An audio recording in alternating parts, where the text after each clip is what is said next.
우리 오늘 말씀 함의 나라라는 제목으로 제가 말씀 나누도록 하겠습니다. 자, 우리가 지난주에 장막 안에서 참 안식을 누리는 노아, 근데 그 아버지 노아의 모습을 벌거벗었다고, 그죠? 자기 형제들에게 고하는 함의 모습을 우리가 살펴봤는데, 이 모습이 정확하게 창세기 2장과 3장의 선악을 알게 하는 나무의 실과와 관련된 기사와 똑같았습니다. 정말 복음을 되풀이해서 지금 성경이 우리에게 말씀하고 있음을 우리는 알게 되었습니다. 차이가 있다면 하나인데, 하나님께서 아담과 하와를 그렇게 미혹해서 타락하게 했던 뱀에게는 창세기 3장 15절에 최후 통첩을 내리시는데, 십자가 복음으로 너 머리 박살날 거야, 이렇게 최후 통첩으로 복음을 선포하시는데, 함에게는 궁극적으로 살리시는 말씀을 합니다. 노아의 입을 통해서. 표면상으로는 저주 같은데 저주가 아니라 살리는 거예요. 너는 너의 형제들에게 복종하게 될 거야. 복종해야 함이 사는 거예요. 여러분, 저와 여러분은 다 함 같은 존재예요. 그죠? 정말 함 같아요. 막 고해요. 다른 사람의 잘못을 다른 사람한테 가가지고 막 고해요. 뱀 같아요. 자, 그런데 이런 우리가 사는 길은 복종밖에 없어요. 하나님께 순종하는 겁니다. 그래서 여러분, 죄된 세상의 패러다임으로 이 상정과 종의 관계, 주군과 어떤 하인의 관계로 이렇게 여기게 되면, 노예제도 실패한 링컨처럼 종과 그 노예의 명령과 복종의 관계는 철폐되어야지, 평등해져야지, 이런 인식으로 복음을, 성경 말씀을 여러분이 같은 맥락으로 이렇게 이끌어시키면 성경 말씀을 여러분이 왜곡하게 돼요. 이런 굴종적인 개념은 함의 기사에서 복음을 제대로 보지 못하게 합니다. 그래서 여러분, 죄된 세상의 패러다임으로 명령과 복종이라는 그런 틀로 보지 마시고, 아버지가 자녀에게 이렇게 해라라는 것이 죄된 세상의 관점으로는 명령으로 보일 수 있겠죠? 그런데 가족의 관점으로 본다면 이건 명령이 아니잖아요. 그죠? 그를 살리는 생명의 말이고, 아들은 그 아버지의 말을 듣는 거예요. 이것을 죄된 세상의 패러다임으로 명령, 복종, 이런 개념으로 보시면 함의 기사에서 복음을 못 찾아요. 아버지와 아들의 마땅히 유지되어야 할 생명의 관계를 명령과 순종의 이 관계로 표현한 것이지, 이렇게 죄된 세상의 패러다임이 언급될 그런 부분이 아니라는 거. 그래서 성경은 이 노아와 함의 기사를 이러한 하나님 나라의 관점으로 봐야 함을, 아버지 함이 잘못했는데 저주는 누구에게 내려요? 함의 아들 가나안에게. 근데 하필이면 또 가나안이 하나님 나라를 상징하는, 대표적으로 드러내는 이름이라는 거. 철저히 죄를 극복하고 죄성을 철저히 멸절해야 가는 곳 가나안이다. 오늘 우리가 찬송도 불렀는데 그곳에는 진짜 죄가 없는 곳이고, 그저 죄로 인한 어떤 아픔도 애통도 없는 곳, 가나안이다. 하나님 나라. 우리 안에 살아가면서 죄성이 철저히 이렇게 하나하나 멸절될 때, 우리 안에 7 가나안 족속으로 표현되는 그것들이 하나하나 멸절될 때, 여러분 안에서도 하나님 나라가 자리 잡고 확장되어 가는 거죠. 하나님 나라의 영토는 1차적으로 여러분의 마음이에요. 이 지구상에 있는 하나님의 형상으로 지은 바 된 이들이 다 지금 죄 가운데 죽어 있는데, 한 사람 한 사람 주의 생명으로 말미암아 살아나면 그만큼 하나님의 영토가 확장되는 거예요.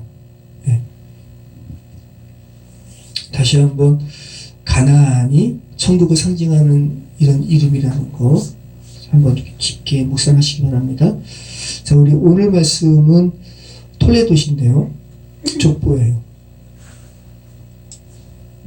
족보하면 여러분 참 솔깃하죠, 그죠? 지난주에 제가 신용카드를 하나 신청을 해가지고, 신용카드를 배달해 주시는 분이 이렇게 저한테 먼저 문자를 보내주시고 이렇게 오셨는데, 제일 처음에 제가 그 문자를 보고 깜짝 놀랐어요. 재훈이가 장난치는 줄 알았어요. 그 배달하시는 분 성함이 신재훈이에요. 그래가지고 오셔서 받으면서 제 아들이랑 이름이 똑같아서 제가 놀랐어요. 그랬더니 그래요? 그랬더니 근데 제가 이제 여비잖아요. 원래는 이제 저희 돌림이 섭이거든요.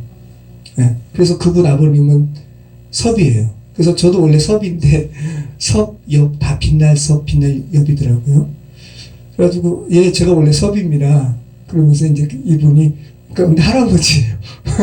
저보다 학년은 낮은데 할아버지인 거예요. 그래서 어떻게 하다 족보 이야기 나오고 이분이 족보가 이쪽 어디 무슨 뭐가 사무실이 있는데 이렇게 두꺼운 거. 그래서 제가 이제 족보 새로 이렇게 살려면 한 30만 원 된다면서 그랬더니 자기가 2권이 있는데 2권이라는 게 이제 2권이 아니라 한 권이 이렇게 두껍다 그래요. 10만 원에 드릴게요. 그러면. 근데 이제 제가 사고는 싶은데 아이 엄마가 하여튼간 아니 우리 아이들 없을 거라고. 그래가지고 이제 연락을 못 드렸는데 10만 원의 족보 이만큼 싼 거 아니에요. 근데 이제 족보를 생각하면서 왜 우리가 족보를 자꾸만 이렇게 관심 있게 여기는가? 내가 그 족보 안에 있는가? 그죠? 내 뿌리가 어딘가? 그 안에서 발견할 때 뭔가 이렇게 안정감을 느끼는 거 아니에요? 인간의 족보도 그런데 성경의 톨레도, 성경의 이 생명의 족보에 대해서 이렇게 성경이 계속 말씀할 때 우리 굉장히 주목해야 되는 거죠. 성경이 도대체 이 톨레도 족보를 통해서 우리에게 뭐를 말씀하고 있는가? 그죠? 자, 여러분, 톨레도서 성경에 나오는 이 족보는 정확하게 예수님을 향해요. 다른 말로 하면 죄로 인해서 죽은 이들로 하여금 생명을 향하게 해요. 이게 족보예요. 톨레도시예요. 그래서 가인의 족보와 셋의 족보를 이렇게 대조하잖아요. 우리는 셋의 족보에 들어가지 않아요. 우리는 원래 다 가인과 같은 사람이잖아요. 그러니까 성경이 이렇게 대비하는 건 뭐예요? 가인과 같은 너희들아, 너희 이 가인과 같은 족보의 결국은 이거거든? 이런 족보 그 가운데 있다 너희 그냥 죽을래? 아니면 생명의 족보로 옮겨질래? 이것을 우리에게 말씀하고 있는 게 성경의 톨레도시죠. 오늘 톨레도도 마찬가지입니다. 자, 톨레도시 가장 먼저 성경에 어디 나오냐 하면 창세기 2장 4절에 나와요. 한번 볼게요. 창세기 2장 4절에. 여기서 톨레도시 뭘로 번역되었냐면 내력. 자, 이것이 천지가 창조될 때에 하늘과 땅의 내력이니 여호와 하나님이 땅과 하늘을 만드시던 날에 라고 하면서 톨레도시 제일 처음에 나오고 있는데 성경에 이 톨레도시 죄로 인해 죽은 이들을 하나님께로 연결하는 생명과 관련된 말이라고 했잖아요. 그래서 이 이후에 뭐가 나오는 겁니까? 하나님께서 죽은 인간을 어떻게 살리시는지 흙으로 빚으시고 그래서 인간을 창조하는 구절이 나오고 있잖아요. 흙으로 사람을 지으시고 생기를 그 코에 불어넣으시는 모습으로 네페시하야 살아있는 존재로 만드시는 그런 구절이 이어지고 있어요. 톨레도스는 죽음에서 생명으로 옮겨지는 것과 관련된 것입니다. 자, 창세기 5장 1절도 마찬가지인데 아까 드린 말씀처럼 가인의 족보와 셋의 톨레도 계보를 이렇게 제조하는 건데 자, 이것이 아담의 계보를 적은 책이니라. 이게 톨레도시입니다. 이렇게 시작하면서 하나님의 생기로 살아난 자들의 날수를, 그죠? 가인의 자손과는 정말 대조적으로 날수가 기록되어 있단 말이죠. 그래서 창세기 4장의 사람들은 세상적으로 볼 때는 엄청난 업적을 누리지만, 업적을 드러내지만, 결국은 그의 삶에는 주께서 관심이 없음을 그의 생명의 날수가 없었단 말이죠. 근데 이것과 대조적으로 창세기 5장의 셋의 계보에는, 아담의 계보에는 이렇게 하나님의 사람들의 날수가 기록되어 있다는 것. 그리고 창세기 6장 9절이죠. 또 여기 톨레도 나옵니다. 한번 찾아볼게요. 창세기 6장 9절. 읽어보겠습니다. 이것이 노아의 족보니라. 노아는 의인이요 당대의 완전한 자라. 그는 하나님과 동행하였으며. 네. 그러면서 우리가 지금까지 살펴봤던 노아의 이런 기사가 9장에까지 거쳐서 우리가 살펴봤죠. 노아의 족보니라. 그리고 오늘 본문에 1절과 32절에 톨레도시 언급이 됩니다. 자, 보세요. 자, 한번 집중해서 한번 보실게요. 이거 집중하지 않으면 그냥 어려운 발음으로 가득 찬 사람의 이름이기 때문에 어려울 수 있는데, 그래서 같이 한번 집중해서 한번 보시도록 하겠습니다. 자, 여기 톨레도시 어디 나옵니까? 1절에 노아의 아들 셈과 함과 야벳의 족보는 이러하니라. 홍수 후에 그들이 아들들을 낳았으니. 네, 족보 톨레도시입니다. 그리고 32절에 이들은 그 백성들의 족보에 따르면 노아의 자손의 족속들이요 홍수 후에 이들에게서 그 땅의 백성들이 나뉘었더라 라고 하면서 이렇게 톨레도시 샌드위치처럼, 이것도 수미 쌍관입니다. 샌드위치처럼 1절과 32절에 톨레도시 이렇게 껍데기처럼 이렇게 언급이 되고 있어요. 자, 노아의 기사에서 우리는 수미 쌍관의 형식을 자주 보게 됩니다. 노아의 이야기가 길기도 하고 그만큼 노아의 기사에 강조할 것이 많다. 피, 그죠? 생명의 피도 그랬고, 또 뭐가 또 그랬죠? 지난주 말씀이 한 것 같은데. 자, 그러면 1절과 32절이 이렇게 똑같이 족보 나오고 노아가 언급이 되고 홍수 후가 언급이 되잖아요. 정말 똑같아요. 그죠? 네. 족보 나오고 노아의 아들 셈과 함과 야벳의 족보는 이러하니라. 홍수 후에. 그리고 32절은 그 백성들의 족보에 따르면 노아 자손의 족속들이요. 이거 똑같잖아요. 그리고 홍수 후에 또 이렇게 나오죠. 정말 똑같습니다. 그럼 차이가 있다면 뭡니까? 1절과 32절에 차이가 있다면 뭐예요? 다 똑같진 않아요. 차이가 있어요. 32절에 뭐가 있어요? 홍수 후에 이들에게서 그 땅의 백성들이 나뉘었더라. 네. 이 구절이 첨가가 되어 있습니다. 이 파라드라는 말이에요. 분리하다, 나누다 라는 의미가 있습니다.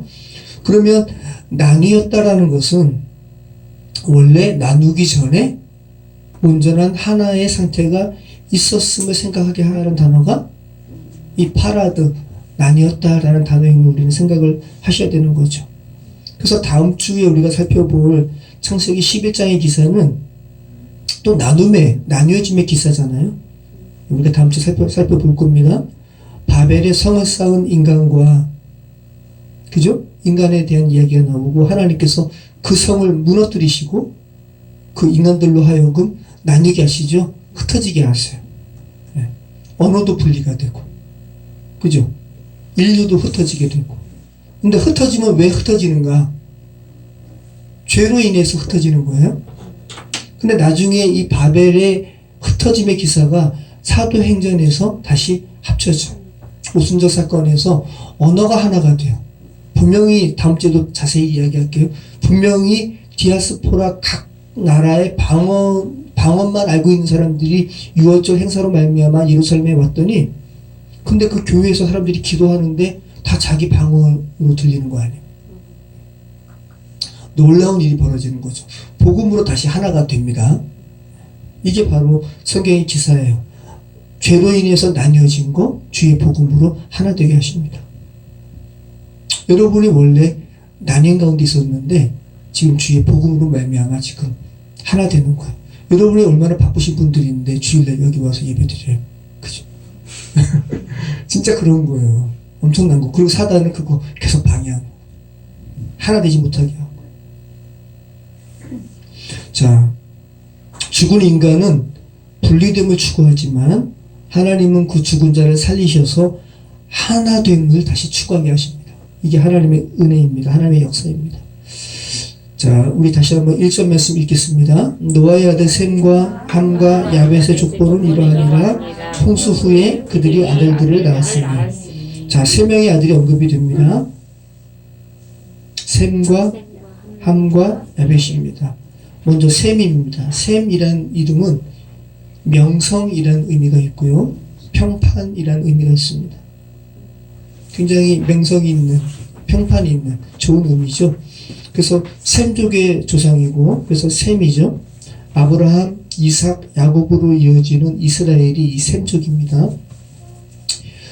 그래서 인종적으로는 아시아 계통의 조상으로 봅니다. 함이라는 의미는 아까 낮아짐이라는 의미도 있다고 그랬지만 따뜻한, 더운이라는 의미도 있어요. 그래서 오늘 본문에서 언급되는 것처럼 함은 애굽인의 조상으로 여겨지고 가나안에서도 거주하는 모습으로 성경에서 그리고 있습니다. 야벳은 확대, 증대, 확장이라는 의미가 있어요. 그래서 그 이름처럼 창세기 9장 27절에서 노아가 야벳의 창대함을 축복하죠. 하나님이 야벳을 창대하게 하사 셈의 장막에 거하게 하시고 가나안은 그의 종이 되게 하시기를 원하노라 하였더라. 근데 하나님이 야벳을 창대하게 하시지만 셈보다 창대하지는 않아요. 그죠? 셈의 장막 안에 있으니까. 우리 그것도 좀 이따가 잠시 후에 살펴보도록 하겠습니다. 그래서 일반적으로 야벳 족속을 인도 유럽어족의 조상으로 보죠. 그래서 어렸을 적에 여러분 아마 말씀 많이 들으셨을 거예요. 저도 어릴 적에 국민학교 다닐 때 선생님이 그 말씀 하셨는데 하나님께서 진흙으로 사람을 지으시고 그죠? 야벳어족은 너무 덜 익혀가지고 하얗고 그죠? 함을 너무 많이 태워가지고 까맣고 가장 적당하게 구워진 아시아 셈족 이렇게 이야기하시기도 하셨는데 아무튼 야벳 그 유럽 계통으로 보고요. 셈족. 그래서 이스라엘 사람들을 아시아인이라고 그러는 게 중동 사람이 우리랑 다르잖아요. 극동이랑 다른데 아시아족이라고 그러는 거예요. 중동 아시아 그리고 아프리카. 자, 조금 아까 읽어드렸던 창세기 9장 27절 말씀 기억하시면 여러분 다시 한번 오늘 우리가 살펴보게 되는 창세기 10장을 이해하는 것이 좀 더 수월합니다. 자, 하나님이 야벳을 창대하게 하사 셈의 장막에 거하게 하시고 가나안은 그의 종이 되게 하시기를 원하노라 하였더라. 자, 창세기 9장 27절에 노아가 언급하는 셈, 함, 야벳을 여러분이 수학적인 상식으로 한번 그려보세요. 함은 셈과 야벳의 종이고 종들의 종이니까 어떤 다이어그램으로 표현한다면 동그라미 한 그려보신다면 함이 가장 작은 동그라미 함이 있는 거예요. 그죠? 그리고 하나님께서 야벳을 창대하게 하시지만 셈의 장막 안에 있는 거잖아요. 하지만 함이 야벳의 종이니까 함보다는 더 큰 동그라미에 야벳이 들어가는 거고 그리고 그 야벳을 또 포함하는 셈의 장막이 더 큰 거 아니에요? 그러니까 셈, 함, 야벳, 셈 이렇게 되는 거죠.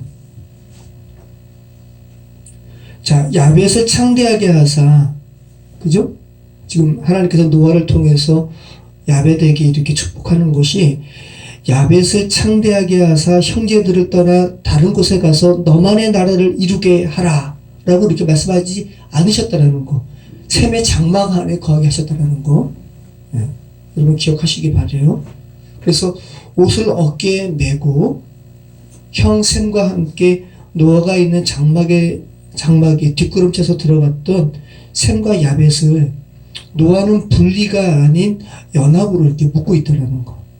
자, 그리고 함에 대해서 저주하는 것 같지만 실제로는 저주가 아니라는 거 우리가 지난번에 살펴봤습니다. 자, 그럼 결국은 노아가 셈과 함과 야벳에게 이렇게 말한 것은 그들의 연합을 말한 거죠. 하나됨을 말한 거예요. 그죠? 그런데 오늘 말씀의 창세기 10장의 마지막은 나뉘었더라. 그죠? 아까 제가 바벨탑 사건 이야기하면서 인간의 죄성은 하나님의 하나됨을 나눠요. 그리고 하나님은 그 인간의 나뉘어짐을 다시 나뉘어진 상태로 있으면 죽는 거니까 궁극적으로 하나님과 분리된 상태가 죽음 아니에요? 연합을 이야기하시는 거라고 하나됨을 큰 그림으로 여러분 성경을 보시기 바라요. 그럼 오늘 우리가 창세기 10장 말씀은 하나님께서 원래 노아의 예언대로 축복대로 말씀하신 것은 하나됨이었는데 오늘 창세기 10장의 말씀은 그 하나됨을 인간의 죄성이 무너뜨리고 있구나 라는 것을 우리는 생각을 하시고 오늘 창세기 10장 말씀을 여러분 읽으시면 이해하실 수가 있습니다. 자, 그래서 우리가 이제 한번 셈, 함, 야벳에 대해서 우리가 창세기 10장 말씀 한번 살펴보도록 하겠습니다. 그럼 자연스럽게 먼저 셈에 대해서 이야기해야 될 것 같은데 야벳이 먼저 나오죠? 그러니까 먼저 여기서부터 꼬이고 있죠. 네, 인간의 죄성이 이제 들어가는 겁니다. 자, 우리 한번 야벳 읽어볼게요. 2절로 5절. 야벳의 아들은 고멜과 마곡과 마대와 야완과 두발과 메섹과 디라스요. 고멜의 아들은 아스그나스와 리박과 도갈마요. 야완의 아들은 넬리사와 단시스와 기띔과 도다님이라. 이들로부터 여러 나라 백성으로 나뉘어서 각기 언어와 종족과 나라대로 바닷가의 땅을 머물렀더라. 자, 좀 이따 우리 야벳에 대해서 살펴보고, 자, 두 번째는 함이죠. 자, 함에 대해서 우리 6절과 20절 말씀 읽어보겠습니다. 함의 아들은 구스와 미스라임과 붓과 가나안이요. 이들은 20절, 이들은 함의 자손이라 각기 족속과 언어와 지방과 나라대로였더라. 여기 함에 대한 이렇게 언급이고요. 구분을 해보세요. 크게 이렇게 세 가지로 구분이 됩니다. 그 다음에 셈이죠. 셈은 21절부터 31절인데 우리 21절 말씀을 읽고 그리고 31절 말씀 읽겠습니다. 셈은 에벨 온 자손의 조상이요 야벳의 형이라 그에게도 자녀가 출생하였으니 이들은 셈의 자손이니 그 족속과 언어와 지방과 나라대로였더라. 이렇게 하면서 이 세 아들에 대한 자손에 대해서 명확하게 이렇게 구분하면서 창세기 기자가 지금 서술하고 있다는 거. 자, 그러면 여러분 또 보세요. 셈과 함과 야벳을 구분 짓는 5절, 20절, 31절 말씀을 보시기 바래요.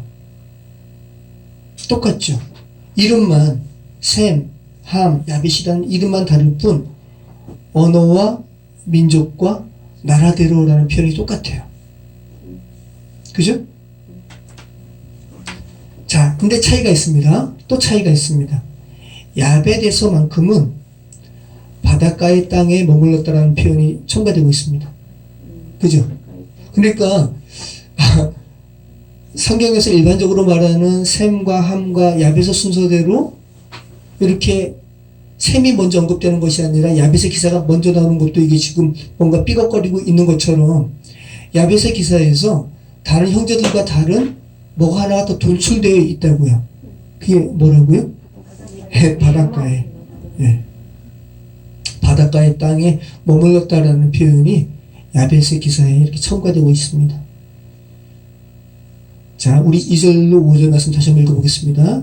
야벳의 아들은 고멜과 마곡과 마대와 야완과 두발과 메섹과 디라스요. 고멜의 아들은 아스그나스와 리박과 도갈마요. 야완의 아들은 엘리사와 단시스와 기띔과 도다님이라. 이들로부터 여러 나라 백성으로 나뉘어서 각기 언어와 종족과 나라대로 바닷가의 땅에 머물렀더라. 여기서 이렇게 바닷가의 땅으로 번역된 야벳의 기사에 언급된 이 히브리어 단어가 이라는 단어예요. 이. 근데 구약 성경에는 오늘 본문에는 바닷가의 땅으로 번역되었지만 다른 본문에서는 섬이라는 말로 더 많이 번역된 단어가 이 히브리어 이입니다. 자, 여러분 섬을 생각한다면 섬이 어떤 땅이에요? 고립된 땅이죠. 네. 바다 가운데 있는 땅이잖아요. 고립된 땅. 자, 그러면 아벳이 왜 고립되었을까요? 셈의 장막 안에 있으면 고립될 리가 없어요. 그죠? 네. 야벳을 향한 노아의 축복을 드리면서 창대하리로다. 그 너의 창대함은 셈의 장막 안에 있을 때야. 라는 이 노아의 축복에 그대로 순종했으면 야벳이 섬이라고 표현되는 땅으로 야벳의 자손에 대해서 언급할 그런 이유가 없었을 거라고요. 근데 야벳이 이게 지금 이 10장이 인간의 죄성의 기록이라고요. 자기 능력 있으면 여러분 누구 밑에 있고 싶어요? 아니면 독립하고 싶어요? 독립하고 싶어요. 인간의 죄성입니다. 능력이 있으면 누구에게 속하기보다는 스스로 무엇을 하기를 원합니다. 자, 그래서 역사는 이 노아의 축복과는 다르게 야벳이 셈의 장막에 거하지 않고 바닷가의 땅이라는, 섬이라는 상징적인 말이 추가되어야 하는 상황으로 진행되었음을 성경 말씀이 지금 말하고 있는 거예요. 그래서 그대로 가면 야벳도 망하는 거예요. 자, 그래서 고립된 땅에 성경은 그대로 가면 망하는 인간을 살리는 책이죠. 그래서 그 섬에 하나님의 말씀이 들리는 곳으로 회복하십니다. 이사야 49장 1절 말씀 볼게요. 이사야 49장 1절. 자, 같이 읽겠습니다. 섬들아 내게 들으라. 먼 곳 백성들아 귀를 기울이라. 여호와께서 태에서부터 나를 부르셨고 내 어머니의 복중에서부터 내 이름을 기억하셨으며. 네. 자, 이게 이스라엘 민족만을 향한 이 복음의 선포가 아니죠. 섬들아 내게 들으라. 그죠? 먼 곳 백성들아 귀를 기울이라.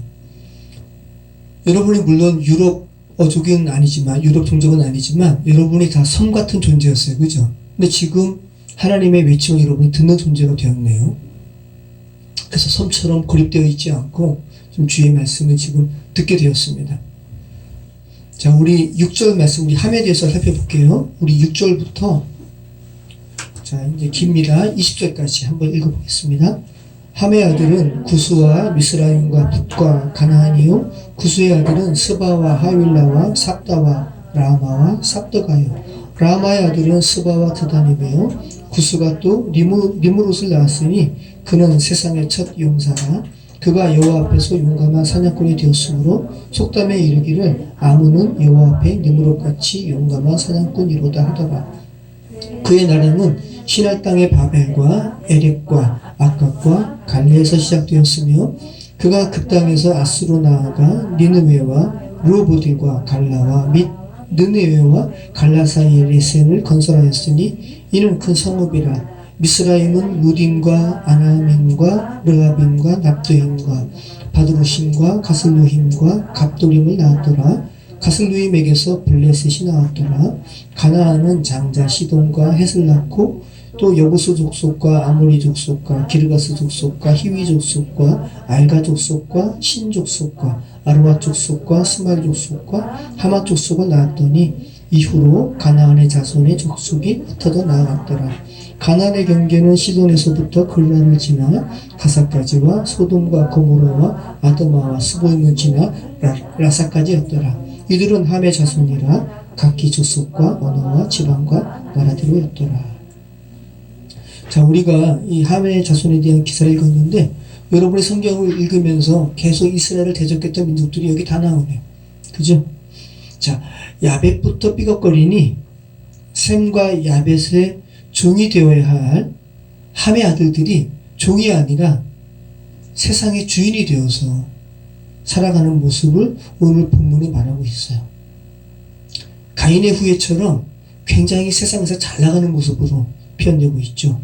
그래서 여러분이 이 함의 아들들의 기사를 읽으시면서 창세기 4장의 가인의 후예에 대한 구절과 이렇게 같이 병행해서 여러분이 기억이 나셔야 돼요. 창세기 4장에서 이 가인의 자손 중에서 죄된 세상의 인물을 대표하는 인물이 누구예요? 창세기 4장 23절. 자, 읽어보겠습니다. 라멕이 아내들에게 이르되 아다와 실라여 내 목소리를 들으라. 라멕의 아내들이여 내 말을 들으라. 나의 상처로 말미암아 내가 사람을 죽였고 나의 상함으로 말미암아 소녀를 죽였도다. 가인을 위하여는 벌이 7배일진데 라멕을 위하여는 벌이 77배 1이로다 하였더라. 이것이 다 함의 자손들의 또 절규이기도 해요. 오늘날 살아가는 죄된 인생들의 절규이기도 하고. 그래서 죄에 빠져 절규하는 라멕의 목소리가 이 함의 자손의 기사에서도 들릴 수 있어야 되는 겁니다. 자, 그리고 니므롯의 기사를 읽으면서 창세기 앞부분에 어떤 기사가 여기 떠오르셔야 하는데 구스가 또 니므롯을 낳았으니 그는 세상의 첫 용사라. 그가 여호와 앞에서 용감한 사냥꾼이 되었으므로 속담에 이르기를 아문은 여호와 앞에 니므롯같이 용감한 사냥꾼이더라 하더라. 굉장히 유명한 사람이라는 거예요. 용맹한 사람, 용사라는 거예요. 여호와 앞에서, 그러니까 다른 말로 하면 또 여호와의 얼굴 앞에서 부정적으로 이야기한다면 여호와를 대적해서 라는 의미예요. 여호와 앞에서 용감한 사냥꾼. 그러니까 니므롯이 얼마나 여호와 앞에서 죄된 것으로 이렇게 대적하는 사람의 대명사가 되었냐 하면 속담에 나올 정도로 아무 개는 누구누구는 여호와 앞에 니므롯같이 용감한 사냥꾼이라 이런 속담이 나올 정도로 니므롯이 여호와 앞에 악으로 대적한 인물이었으면 근데 이 니므롯이 누구의 자손이라고요? 함. 자, 그래서 이 비슷한 이 창세기 10장의 니므롯과 비슷한 인물이 그저 네피림. 창세기 6장 4절에 한번 읽어볼게요. 창세기 6장 4절에 인물이라기보다 네피림은 그냥 타락한 자들입니다. 죄로 인해 그러니까 나팔 떨어지다라는 나팔에서 유래된 이름이 네피림이라고 그랬잖아요. 죄로 인해 타락한 자들 여러분이 주 앞에서 살리심을 받기 전에 여러분이 다 네피림이었어요. 네. 자, 창세기 6장 4절 같이 읽겠습니다. 당시의 땅에는 네피림이 있었고 그 후에도 하나님의 아들들이 사람의 딸들에게로 들어와 자식을 낳았으니 그들은 용사나 고대에 명성이 있는 사람들이었더라. 자, 고대에 명성이 있는 사람들이었더라. 이 네피림을 향한 이 구절이 그죠? 니므롯과 관련된 이 기사와 똑같잖아요. 얼마나 주 앞에 대적했으면 속담에 이를 정도로 또 고대에 명성이 있는 자들이었다라는 표현을 쓸 만큼 그렇게 악으로 주 앞에 대적하는 이들이라는 겁니다. 자, 니므롯이라는 의미가 늠름한이라는 의미예요. 자, 니므롯 왕국을 최초의 제국이라고 그럽니다. 그래서 니므롯 영향 아래 바벨, 다음 주에 살펴보죠. 그다음에 니느웨 이런 성경에서도 악을 상징하는 이러한 지역으로 등장하는 것이 니므롯과 연관되어 있다는 것. 근데 결국은 이 니므롯이 그리스도에 의해 망하게 되죠. 그죠? 요한계시록에 바벨론 망하고 자, 구약에도 나옵니다. 구약에도 궁극적으로 니므롯 제국 아수르 땅을 구세주가 멸망할 것을 예언하는 말씀이 있어요. 미가서 5장 말씀 한번 살펴보겠습니다. 미가서 5장은 우리가 성탄절에 자주 등장하는 본문이에요. 신다라는 말씀이 나오죠. 같이 읽겠습니다. 이 사람은 평강이 될 것이라. 아수르 사람이 우리 땅에 들어와서 우리 궁들을 밟을 때에는 우리가 7 목자와 8 군왕을 일으켜 그를 치리니 그들이 칼로 아수르 땅을 황폐하게 하며 니므롯 땅 어귀를 황폐하게 하리라. 아수르 사람이 우리 땅에 들어와서 우리 지경을 밟을 때에는 그가 우리를 그에게서 건져내리라. 네. 아수르, 니므롯 이와 같은 이들이 그죠? 하나님의 형상으로 지음 받은 이들을 지경을 밟을 때 누가 건져낸다고요? 네, 예수님께서. 자, 11절부터 여러분이 함의 자손의 이름을 여러분이 읽어보셨는데 얼마나 여러분에게 성경 읽으시면서 익숙했던 이름입니까? 니므롯, 니느웨, 미스라임. 미스라임은 애굽이죠. 여부스 족속, 아모리 족속, 기르가스 족속, 히위 족속 하나같이 이스라엘을 괴롭혔던 이름이 이 함의 자손과 관련해서 나오고 있다는 것. 자, 이제는 셈의 자손에 대해서 우리 살펴보겠습니다. 셈의 자손 우리 21절로 32절 말씀 우리 같이 읽겠습니다. 셈은 에벨 온 자손의 조상이요 야벳의 형이라. 그에게도 자녀가 출생하였으니 셈의 아들은 엘람과 아수르와 아르박삭과 룻과 아람이요 아람의 아들은 우스와 훌과 게델과 마스며 아르박삭은 셀라를 낳고 셀라는 에벨을 낳았으며 에벨은 2 아들을 낳고 하나의 이름은 벨렉이라 하였으니 그때 세상이 나뉘었으며 벨렉의 아우의 이름은 욕단이며 욕단은 알모닥과 셀렉과 하살마익과 예라와 하도람과 우살과 디글라와 오발과 아비마일과 스바와 오빌과 하윌라와 요밥을 낳았으니 이들은 다 욕단의 아들이며 그들이 거주하는 곳은 메사에서부터 스발로 가는 길에 동쪽 산이었더라. 이들은 셈의 자손이니 그 족속과 언어와 지방과 나라대로였더라. 이들은 그 백성들의 족보에 따르면 노아 자손의 족속들이요 홍수 후에 이들에게서 그 땅의 백성들이 나뉘었더라. 자, 우리가 셈의 자손에서 눈여겨봐야 할 이름이 뭘까요? 뭐 다 중요하겠지만 그 중에서 가장 중요한 인물이 뭘까요? 에벨입니다. 에벨. 아르박사 24절에 아르박사는 셀라를 낳고 셀라는 에벨을 낳았으며, 자, 에벨이라는 이름의 의미가 건너편, 저쪽 너머편이라는 의미가 이 에벨이에요. 에벨, 에베르. 자, 히브리 사람, 히브리 민족이 에벨에서 온 말입니다. 자, 히브리 사람이란 의미가 뭐라 그랬어요? 네, 그 강을 건넌 사람. 전철아 성도님, 예전에 니마 그 강을 건너지 마오라는 영화 보셨어요? 전 보지 못하고 얘기만 들었는데 실제 할머니 할아버지가 아주 그냥 서로 사랑하면서 살다가 할아버지가 먼저 이렇게 하늘나라 가시잖아요. 그러니까 할머니가 니마 그 강을 건너지 마오, 이런 영화인데, 자, 이렇게 실제 우리 삶에서는 정말 그 강을 건너는 것이 정말 영원한 이별을 의미하는 거 아니에요? 그죠? 그래서 슬프죠. 근데 영적으로는 여러분, 우리는 죄된 세상에서 완전히 생명의 땅으로 그 경계되어진 강을 반드시 건너야 돼요. 이게 히브리라는 의미예요. 얼마나 놀라운 이름이에요. 이스라엘 민족의 이스라엘 사람들을 히브리인이라고 그러잖아요. 그런데 이 히브리인이라는 이름을 누구한테 성경에서 보면 누가 가장 먼저 히브리인이라고 이렇게 불림을 받게 되냐면 성경에 기록된 걸로 이야기하면 아브라함. 아브라함을 가리켜서 히브리 사람 아브라함이요, 당신의 조카 롯이 그돌라오멜 연합군에 의해서 잡혀갔습니다 라고 하면서 아브라함에게 누군가 조카 롯의 사로잡힘에 대해서 이야기할 때 히브리 사람이 언급되거든요. 자, 아브라함은 여러분 강을 건넌 사람이에요. 실제 그 갈대아 우르에서 이렇게 지금 가나안 땅으로 올 때 유프라테스 강을 건너거든요.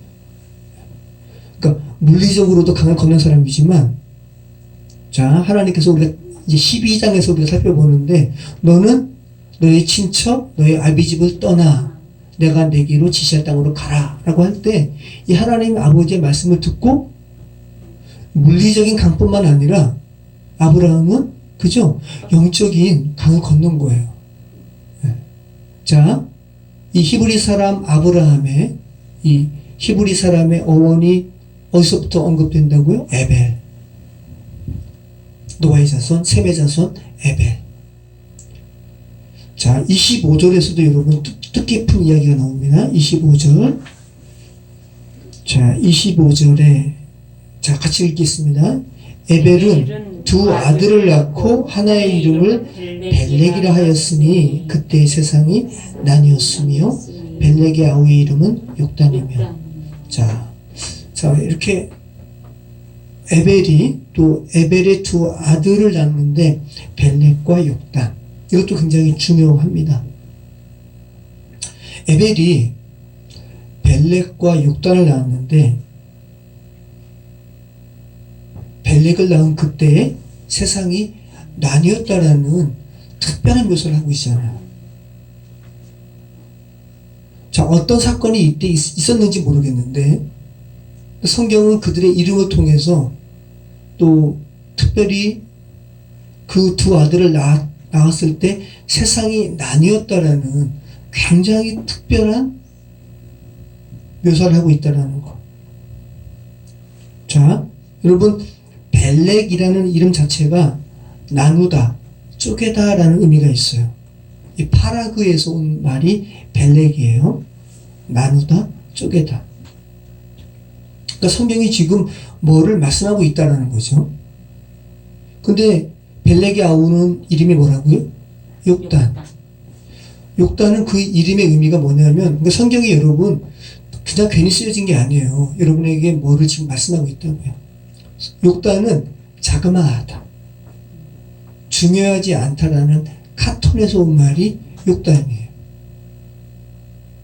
그러니까 지금 이름 자체에 이 욕단이라는 이름은 자그마하다는 이름이잖아요. 벨렉보다 아우다, 벨렉보다 자그마하다는 이름의 그 의미가 그 안에 있고, 또 중요하지 않다.